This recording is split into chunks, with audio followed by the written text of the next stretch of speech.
when I started getting into where I was singing and stuff, and I started teaching, well, I found out that he could use the little country boy that's nothing. I didn't, I've heard these evangelists get up and speak where they preach about how for an hour about how bad they were, how many drugs they did, how terrible of life they lived, and then they give the 2-minute punchline about, and then I found Jesus. Well, I'm not going to give that much credit to Jesus. I mean, I took it to Satan. I'm not going to give that much credit to Satan, because Jesus did it all one step at a time. And as he did this, and I started learning, and like he taught parables, and I realized, well, it's kind of like the parable of Tex. Tex was this cowboy that lived out in West Texas, and he was very, very lonely.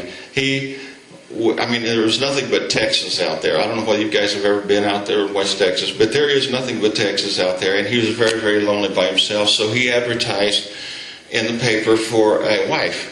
He wanted a wife, and so anyway, it wasn't long before this young lady came out to visit him and get to know him.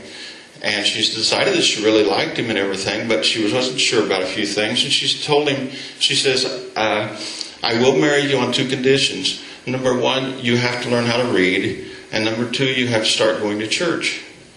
And so Tex says, well, I don't know about that church thing, but let's start with the reading. And so she grabs her Bible and proceeds to start teaching him how to read. And a few months later, he holds up that Bible and he says, I learned how to read. He says, and I read the whole thing from cover to cover, and I believe that Jesus is calling me to be a preacher. And so she said she knew he's a little rough around the edges, but she's, God can do anything. So anyway, she says, okay, and the next Sunday, he runs out and he takes the dinner bell off the deal and he puts it up in the loft door. And then he gets the bales of hay set up like pews and gets it all set up and builds him a pulpit, and everything's going fine, and Sunday service comes and the cowboys come in and he preaches, and afterwards he looks at his wife and he looks at his wife to be, and he says, did I do okay?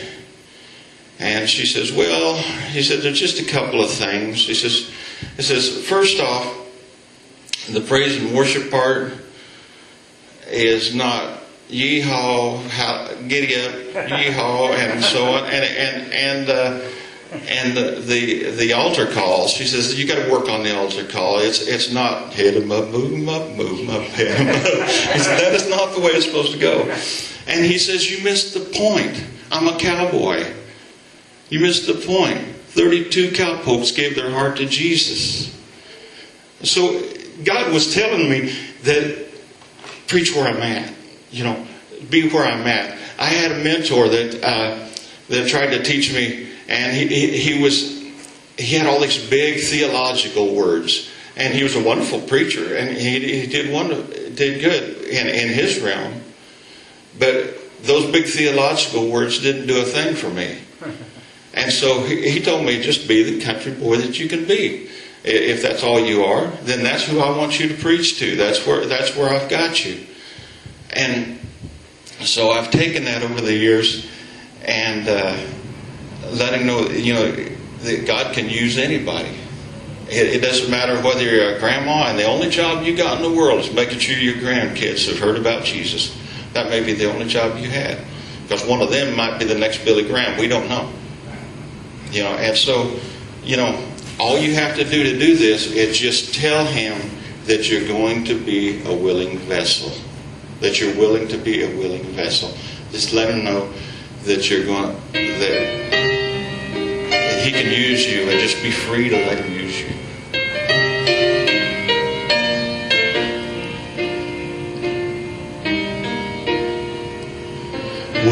Wounded and broken, I came back to him, a vessel unworthy and so scarred with sin. He did not despair. He started over again, and I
likeness.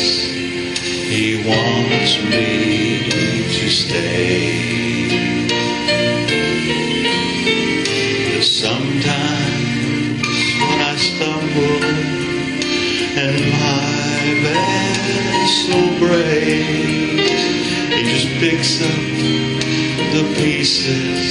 He doesn't throw the clay away. Over and over, He molds me and makes me into His likeness.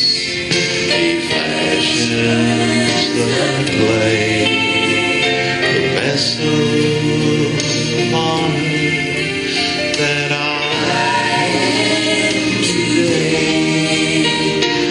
All because Jesus didn't throw the clay away.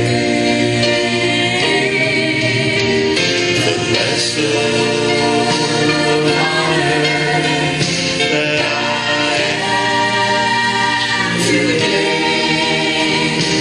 All because Jesus didn't throw the clay away.